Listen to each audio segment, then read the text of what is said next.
monsieur? Oui. Dans l'exercice, on demande de tracer le graphique pertinent de la part relative du PIB et de la population et des exportations de l'Allemagne dans l'UE et dans la zone euro.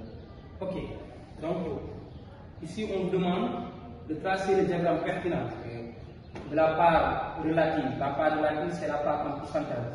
Donc, c'est part partielle fois 100 sur part totale.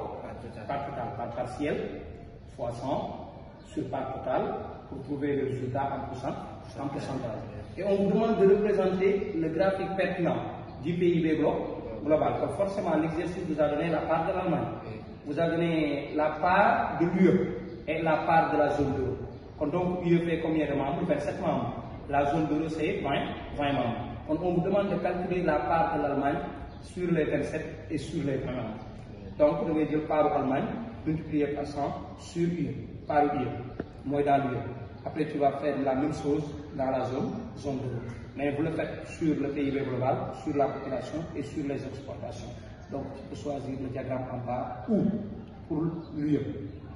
Le PIB global est collé à la population et collé aux exportations et laisser de l'espace pour maintenant mettre en considération la zone euro. Donc, de manière ramassée, le thème c'est l'Allemagne.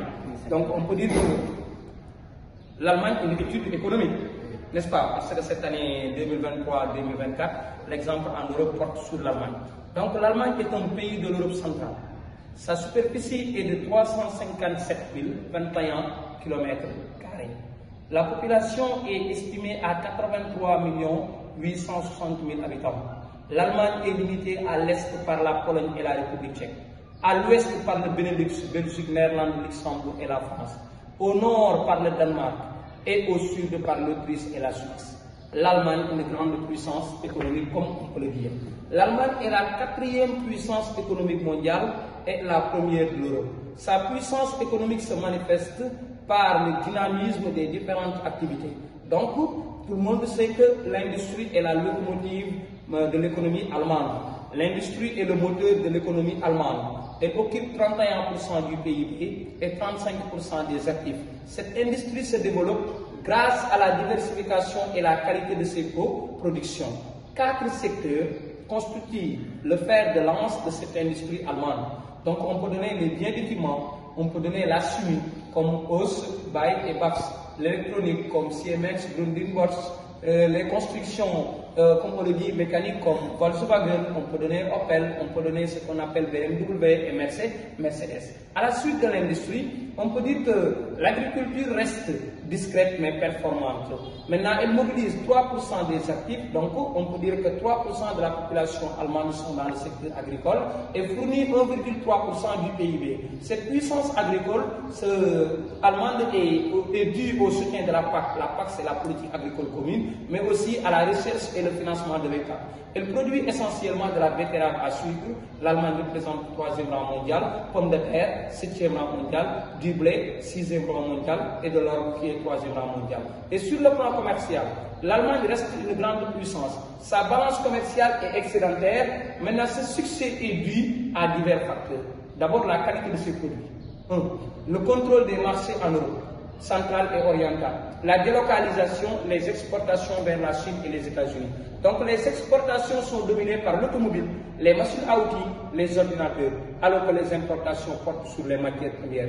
Donc il a tendance à exporter des matériels de valeur maintenant pour obtenir, c'est-à-dire de la matière première. C'est pourquoi ces exportations sont beaucoup plus importantes que ces importations, d'où la balance commerciale de l'Allemagne est excédentaire. Quels sont les facteurs de la puissance économique allemande? La puissance économique allemande se fonde sur plusieurs facteurs.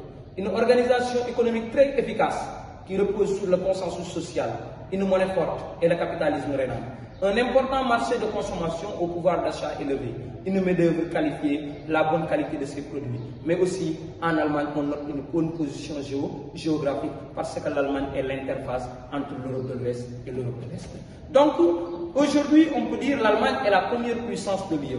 Elle est la principale partenaire de la France, commerciale de la France et de l'Hollande. Elle réalise 75% de ses échanges avec les pays européens. Donc on peut dire que l'Allemagne est un membre fondateur de la construction européenne, la première contributrice du budget de l'UE. Elle abrite aussi la BCE. Quand on parle de la BCE, je fais allusion à la Banque Centrale Européenne, où le siège se trouve à Francfort, et participe à toutes les politiques communes.